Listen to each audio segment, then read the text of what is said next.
in their days as their lives go forward. And that is why we want to ensure that as we go forward, more pensioners are eligible for winter fuel payments.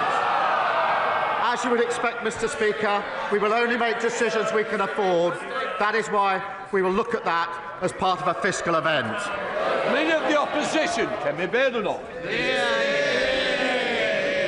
Mr. Speaker, it's extraordinary listening to that last answer from the Prime Minister. Inflation was 2% when Conservatives left office. 2%. It's now nearly double that. When will he recognise that it's Labour's budget driving up inflation? I think what she forgot to say was over 11% on their watch, and she didn't say a word. I am confident those numbers will come down, Mr. Speaker. The Bank of England is confident those numbers will come down. That's why we've seen 4 interest rates in a row. But I notice she can't resist grabbing any opportunity to talk the country down.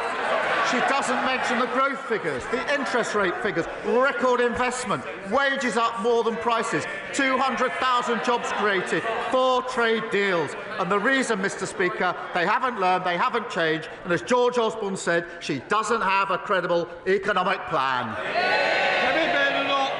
Mr. Speaker, this is laughable from the Prime Minister. He knows that inflation was brought down by us to 2%, bang on target. We were reacting to a war in Ukraine that brought inflation up all over Europe. While he is doing trade deals with countries like the US and India, their inflation is going down. It's going up here. Why?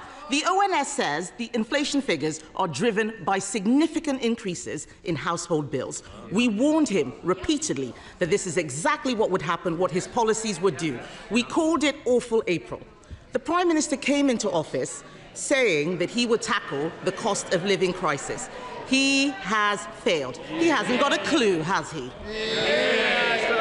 Mr. Speaker, she talks of their record, the disastrous Liz Truss mini-budget, inflation through the work. They left a £22 billion black hole, living standards at an all-time low, energy prices through the roof, mortgages through the roof. And, Mr. Speaker, we're taking measures to bring prices down. That EU deal will bring prices down. That's why supermarkets welcomed it. What did she do? She opposes measures to bring prices down. Mr. Speaker, he needs to stop whining about what the last government did and look at what he is doing. He is the Prime Minister. Look at the numbers this morning. As if inflation figures weren't bad enough, we've also learned that the Deputy Prime Minister is on manoeuvres. He's lost control of the economy. He's lost control of his cabinet. She's sitting there staring at me. She knew exactly what she was doing when she briefed that into the papers. She is demanding, Mr. Speaker, 8 new tax rises, as if we haven't suffered enough. People out there are struggling. Businesses are struggling. People are losing their jobs. We cannot have more tax rises. Will the Prime Minister rule out new tax rises this year? Mr. Speaker, she's not learned or changed. They lost the election because their appalling record on the NHS, on health, on prisons, you name it. And now she accuses everyone of whining about the impact that had on the country. It had a huge impact on working people across the country, and they're absolutely right to complain about it. She wants to talk about the Deputy Prime Minister. The Deputy Prime Minister, working with the Chancellor, building 1.5 million new homes, reforming our planning system, putting £7 billion into our economy, and bringing forward our employment rights bill, which is the single biggest upgrade to workers' rights in a generation. That's desperate stuff. The whole House would have heard the Prime Minister refuse to rule out new tax rises. The whole House heard it. He didn't rule it out. That his cabinet is open warfare. The Deputy Prime Minister clearly calling the shots. What is it that we've learned? We're heading for new tax rises. We know inflation is up. It's just more and more bad news from a Prime Minister who has lost control. So we heard his earlier answer, Mr. Speaker. We heard his earlier answer on winter fuel. Let's try and get some more information. I'm going to ask him a simple question. It only requires one word, yes or no. Is he planning to U-turn on winter fuel cuts? Yes. Prime Minister. Mr. Speaker, I made clear in my earlier answer that as the economy improves, we want to take measures that will impact on people's lives, and therefore we will look at the threshold, but that will have to be part of a fiscal event. But, Mr. Speaker, they lost control of every element of the economy, of prisons, the borders, the NHS, you name it. And now she's lost control of her party. They are sliding into oblivion. They will have to trade on their past, Mr. Speaker, because that's all they've got. Speaker, I made it really easy for the Prime Minister. Just a simple question, yes or no, and he could not answer. I wonder how the public feel about a man who can't give a straight answer to a simple question. And you look at all of them behind him, all of them cheering, when this inevitable U-turn on winter fuel comes, and it will, from a desperate Prime Minister, what will he say to the 348 MPs who went over the top and voted for the winter fuel cut last September? Just like the British public, how can any of them ever trust him again? Mr. Speaker, it's only because of the measures we've taken that the economy is improving. Growth at the highest rate since in the G7.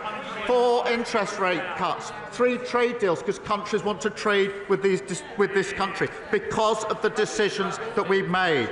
All of those decisions opposed by the party opposite. They've learned absolutely nothing and they're going absolutely nowhere.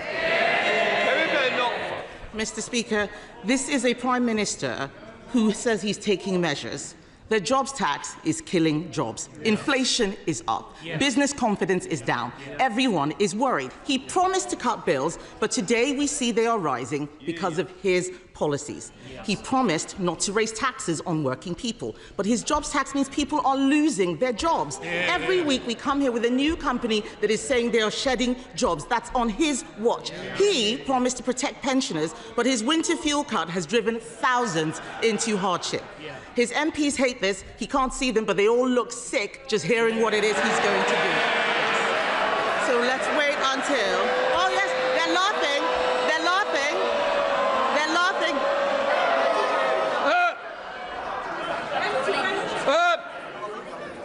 I expect better from whips. And boys on at the back, I've got my eye on you. Let me bear up. Mr. Speaker. Mr. Speaker. Order. Order, sorry. Which one wants to leave first? If I hear it... There we are, they've got the first volunteer. Are you going to behave? Can we bear? Mr. Speaker, they are laughing just as they laughed at the budget. Hands up who here wanted winter fuel cuts. Hands up. Not a single one of them. Not a single one of them. The fact of the matter is, this Prime Minister is destroying them. They need to look at what they are doing to the country. The truth is, we all know that there's this Prime Minister, this Labour government, and their policies that are shafting the country, isn't it? Prime Minister.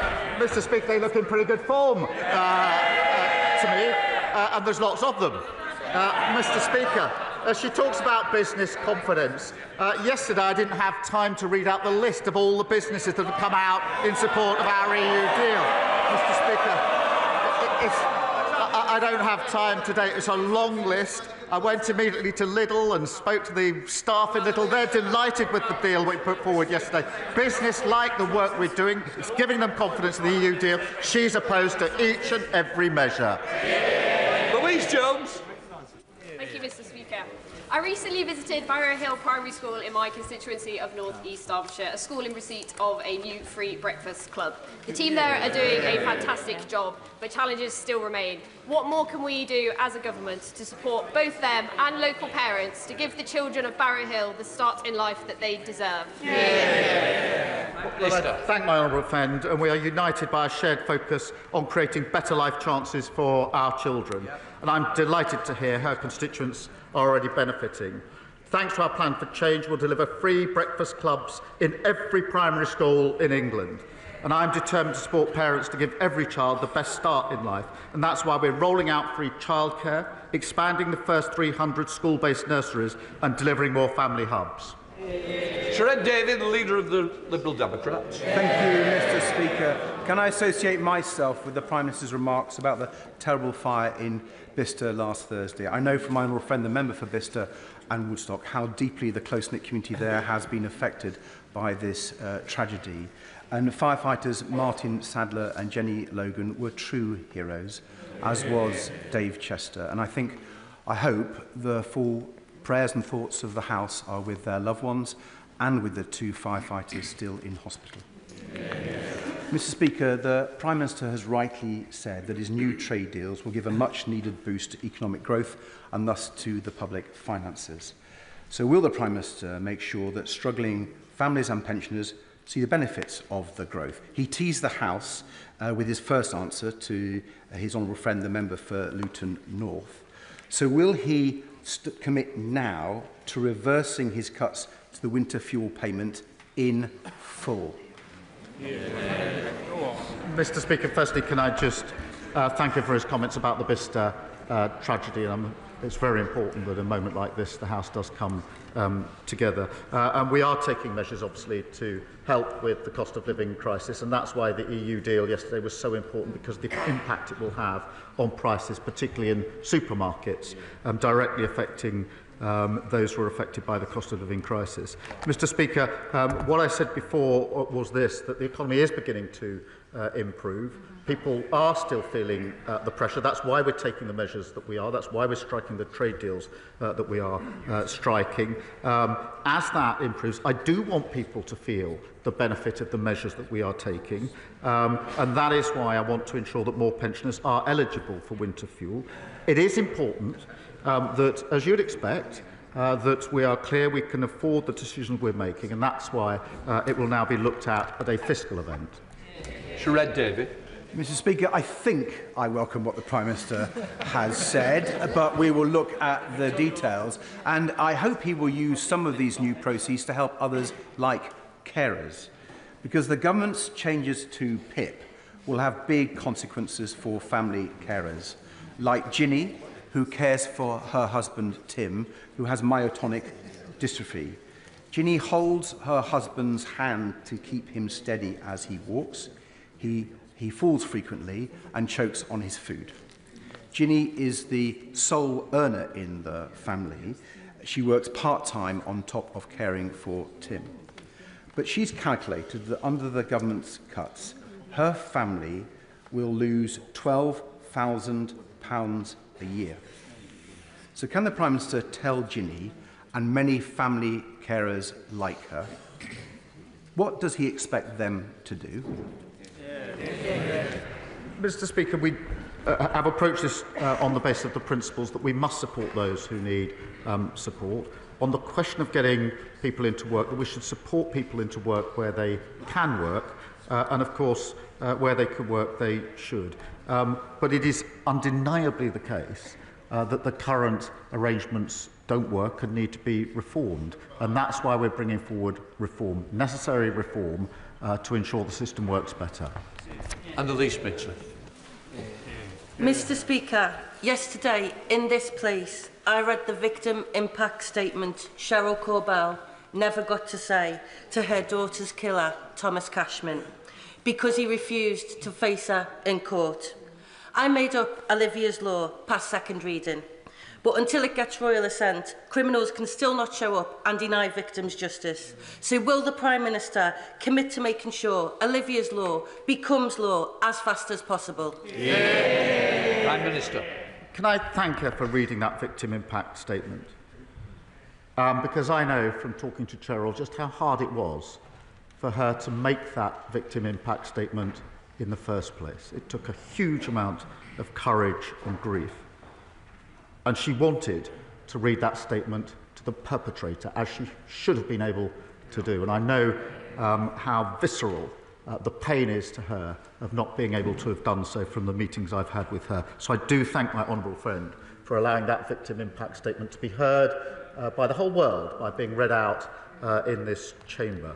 Cowards who commit these heinous crimes should face the consequences of their action and face those that have had a huge impact on their lives, and that's why we will force offenders to attend the sentencing hearings with longer sentences, unlimited fines and prison sanctions for those who seek to avoid facing justice. And I again pay tribute to Cheryl, who I will meet later on this afternoon, for having the incredible courage to push for that change, notwithstanding the incredibly painful impact it's had on her and her family.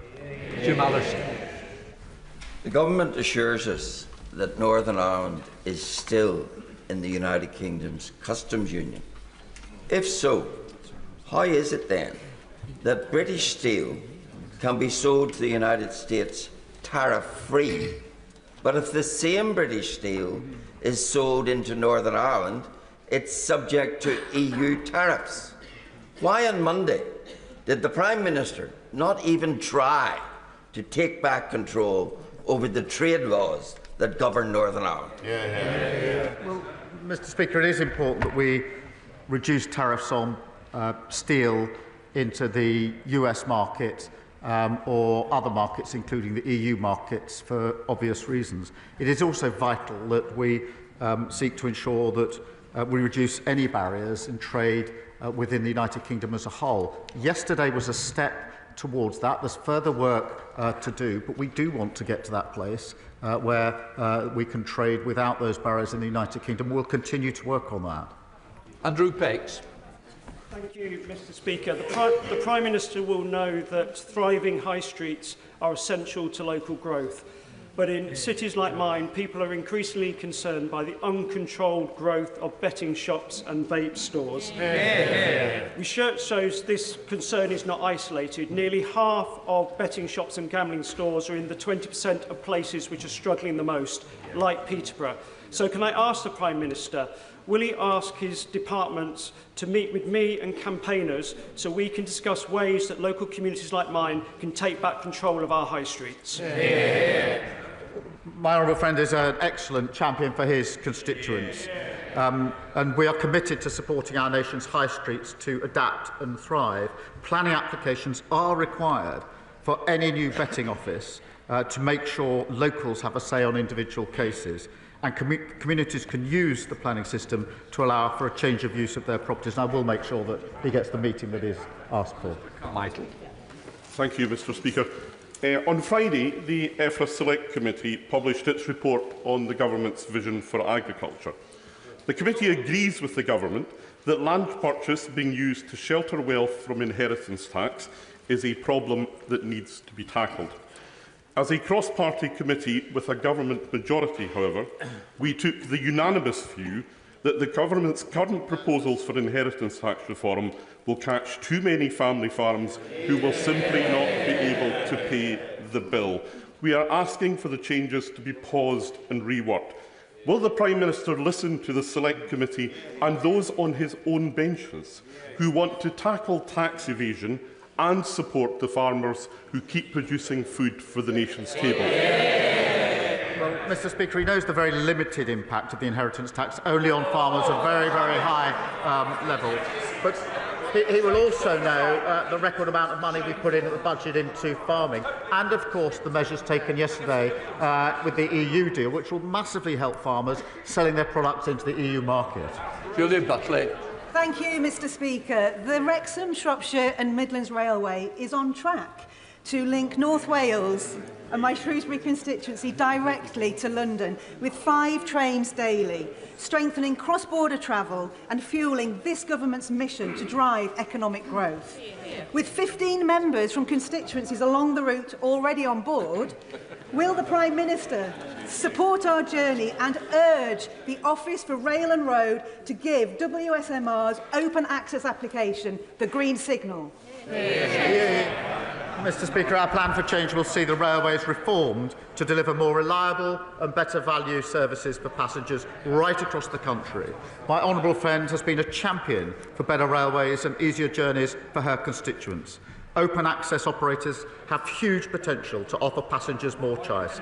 I'd be delighted to make sure that she and other interested MPs meet with the Rail Minister to put their case forward. Dr. Neil Hudson. Thank you, Mr. Speaker. Mr. Speaker, I think I'm right in saying that the Prime Minister might be a lawyer. trained to review evidence and reach judgment. So when he looks at the effects of his decisions, cutting the winter fuel payment, making pensioners poorer, damaging businesses with the jobs tax, decimating rural communities with the family farm tax, and risking our food security by selling off our fishing waters, surely he can review the evidence and see the verdict. Will the Prime Minister now throw these damaging policies out of his court once and for all before they do any more harm? Well, the evidence is certainly coming in. Growth is the highest in the G7, 4 interest rates in a row, and trade deals with countries across the world who want to do deals with this country because they can see the stability that this government has brought about. Instability with them, stability and growth with this Labour government.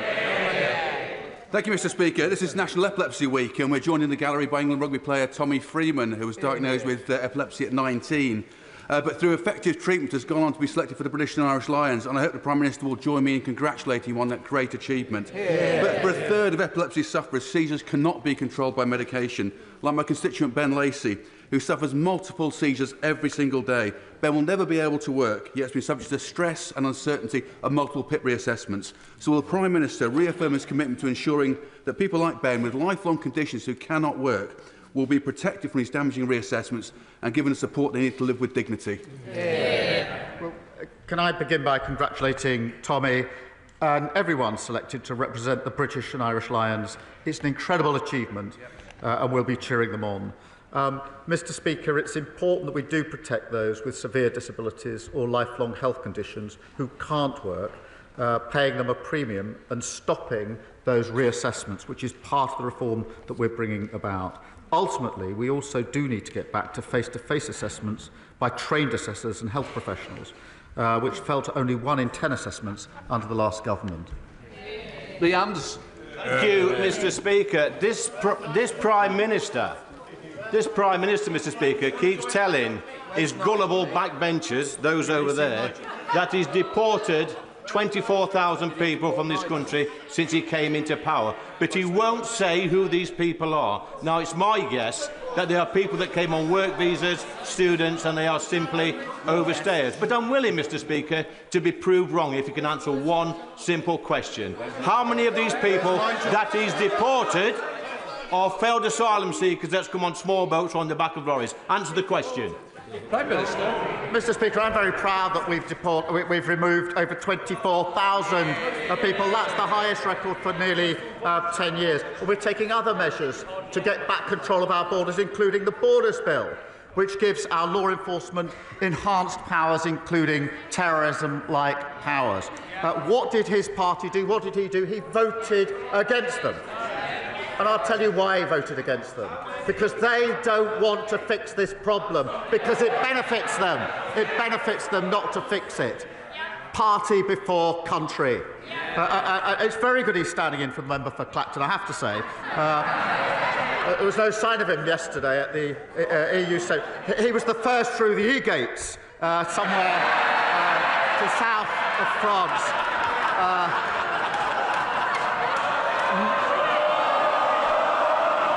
Nice work if you can get it. Christine Sullivan. Thank you, Mr. Speaker. I welcome the government's investment of £680 million into mental health support. Meanwhile, in Scotland, many children in my constituency of Bathgate and Linlithgow are stuck on an NHS Lothian neurodevelopmental waiting list, which was only recently seeing patients referred in March 2022. This delay can lead to poor mental health, with children ending up on a CAMHS waiting list too.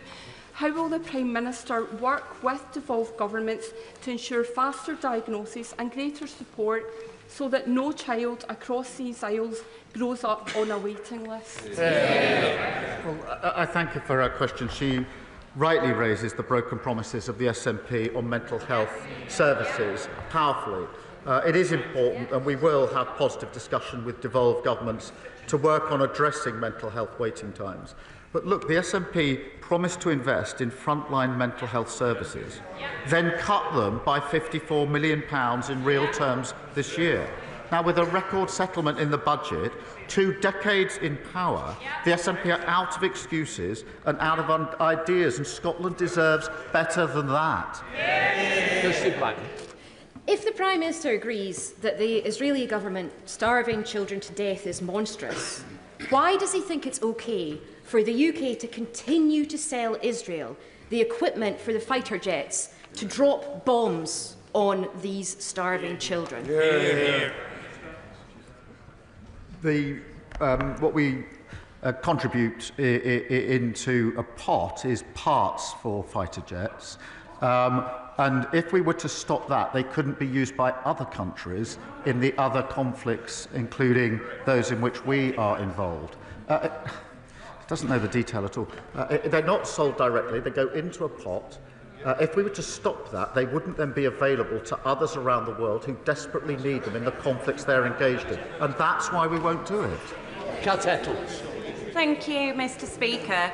The Dementia Gateway in my constituency of Stourbridge was recently at risk of closure following £42 million worth of budget cuts by the Conservative-run Dudley Council. The Gateway is a vital service for dementia patients and their carers, providing daytime activities, advice and support from trained advisors, and following a well-fought campaign with cross-party support, the Dementia Gateway has been saved. So this Dementia Action Week, would the Prime Minister join me in congratulating Lisa and the campaigners? And does he agree with me that services like the Dementia Gateway in Stourbridge are essential and support the government's mission to provide quality care in our communities close to home? Well, can I thank my honourable friend and celebrate Lisa and all those who've saved this important source of local support. The party opposite left local councils on the brink, unable to provide these vital services, letting down patients across the country. We are committed to improving dementia care through our Plan for Change, which is why we provided £69 billion boost for local government, invested £26 billion in the NHS, and made £3.7 billion available for social care, including an £880 million increase in the social care grant. Thank you, Mr. Speaker. Does the Prime Minister agree that imprisoning Lucy Connolly, a young mother with a 12-year-old daughter, for one foolish social media post, soon deleted, is clearly not an efficient or fair use of prison? Mr. Speaker, sentencing is a matter for our courts, and I celebrate the fact that we have independent courts in this country. I am strongly in favour of free speech. We've had free speech in this country for a very long time, and we protect it fiercely. But I'm equally against incitement to violence against other people. And I will always support the action taken by our police and courts to keep our streets and people safe. Paul Foster. Thanks, Mr. Speaker. Mr. Speaker, I recently visited St Catherine's Hospice in Lostock Hall, which serves wonderfully my constituents of South Ribble, those of Ribble Valley, and some of your constituents of Chorley, Mr. Speaker. I discovered, speaking to them, that they have to pay in excess of £350,000 a year for medication, and it can only be sourced from the private sector, not the NHS. Doing some investigating, I found there's an ICB postcode lottery out there. Some ICBs fully fund and supply our medication, some subsidise, some don't supply it at all. There's also a disparity where evidence supports that hospices in the more deprived areas aren't funded, those in the more affluent areas are funded. Would the Prime Minister please speak with the Secretary of State for Health and Social Care as a matter of urgency and get free medication supplied by all ICBs to all hospices across the country?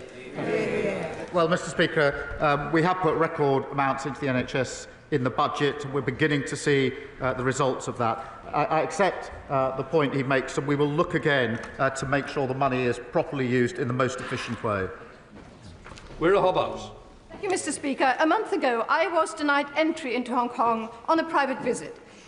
At the absence of any explanation, this seems to hint at a hidden blacklist aimed to silence any MP who speaks up against human rights abuses from the Chinese government. Many of us from any political party. Does he agree with me that this is an attack on all of us? And will he personally seek reassurances from the Hong Kong authorities that no British parliamentarian will be denied entry in this way again. Well, can I thank her? Her experience is deeply concerning, and I know it must have affected her. I think she was hoping to see and later saw her grandchild, but it must have impacted on her, and it is deeply concerning. We need to recognise that. Ministers have raised it, including the Foreign Secretary, on numerous occasions with their counterparts both in China and Hong Kong, preventing UK citizens, including members of Parliament, from entering Hong Kong without justification, or for simply expressing their views, is completely unacceptable, and it will only undermine Hong Kong's international reputation and the relationship that we have with them. And so we will continue to raise it. John MacDonald. Mr. Speaker, you will know that I've raised on several occasions in the House the case of Alaa Abdel Fattah, the British Egyptian human rights campaigner, who for several years now, many years now, has been imprisoned in Egypt, and whose mother, Layla, went on a 100-day hunger strike. I want to thank the Prime Minister for fulfilling his promise to contact the President Sisi of Egypt to secure Alaa's release, but unfortunately months on now, and Alaa remains in prison, and Layla this week has started her hunger strike again. Could I appeal to him to speak directly again to President Sisi to secure Alaa's release? Well, can I thank him for raising this, not just today, but on the many occasions that he has. It is incredibly important that we do everything we can in this case. I have met Layla and given her my commitment to do everything I possibly can. I have had a number of contacts myself, but I'm not going to stop doing everything within my power to secure release. Thank you very much, Mr. Speaker. Would the Prime Minister join me in welcoming my constituent Teddy, who is 6 years old, and with his mum Laura, who've come to see us today at Prime Minister's Questions. Teddy is a self-professed eco-warrior on a mission to change the world. He started out by saving thousands of plastic chocolate and sweet tubs from landfill because they're not currently recyclable. Will the Prime Minister commit to ask his Minister for Local Government to meet with Teddy and myself to discuss how we make these tubs recyclable? And does he agree with me that no matter how small you are never too little to make a big difference? Well, can I welcome Teddy on my behalf and on behalf, I think, of the whole House. It is really incredible that Teddy has done so much already and is in the gallery somewhere.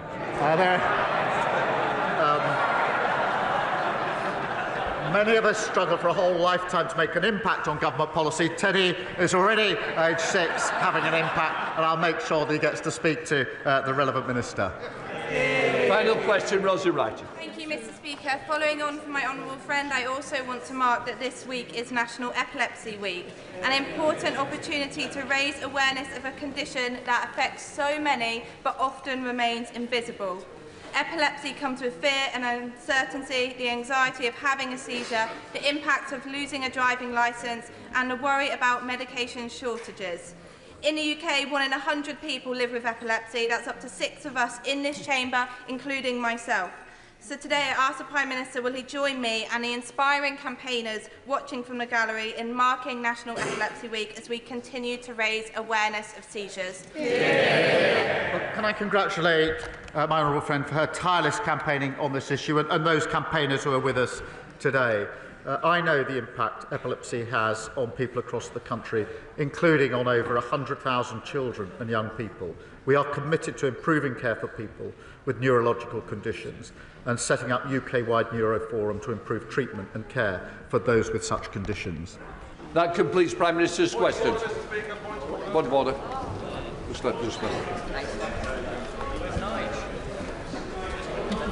Point of order, Richard Tice. Thank you, Mr. Speaker. Can I put on record of the House, with your permission, the sad passing yesterday of Patrick O'Flynn, a journalist, a political journalist, well known to many honourable members of this House. He died after a short battle with cancer. He was a lobby journalist for some 20 years, spending many, many days, weeks and months in the press gallery above. He will be much missed, and can I pass on the condolences of all honourable members to his wife, Carol Ann, and his 2 children. Can I say I'm grateful to the honourable member for his point of order. Patrick was a long-serving and well-respected member of the lobby. I'm sure the whole House will wish to join me in sending our condolences to his family for somebody who was taken so young. Point of order, Kirsty. Thank you, Mr. Speaker. Mr. Speaker, I'm seeking your guidance on how I get a response from the Department for Work and Pensions. I've written to the Secretary of State in relation to one of my constituents who was told by a first-tier tribunal that DWP must pay him, backdated to January 2020. We've been chasing the department for over a month for a response. This tribunal decision was in February. Can he advise how I can get a response? I think the Honourable Lady knows exactly what she's going to do next. But I would say she's certainly put on the record. I hope the bench has heard. I do find it pretty appalling that government departments aren't answering all members of all political parties on time to their correspondence. Because in the end, the backbenchers are answerable to their constituents. And if they can't get the reply from departments, they're letting down the members. So I hope they are listening and answering as we speak. Right. Let us move on to 10-minute rule motion. Just let it clear a little.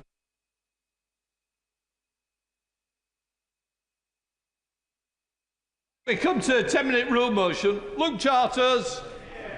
Thank you, Mr. Speaker. I beg to move that leave be given to bring in a bill to require the Secretary of State to publish an assessment of the effectiveness of current regulation of the debt collection in civil enforcement sectors and to report to Parliament on the potential merits of statutory regulation of those sectors and for connected purposes. Today, I introduce the Regulation of Bailiffs Assessment and Report Bill. We are in this place to speak up when others can't, to put right what's clearly wrong. This bill, to get a grip on rogue bailiffs, does exactly that. Today, I want to share some truly heartbreaking stories of vulnerable people left absolutely petrified in their own homes, disabled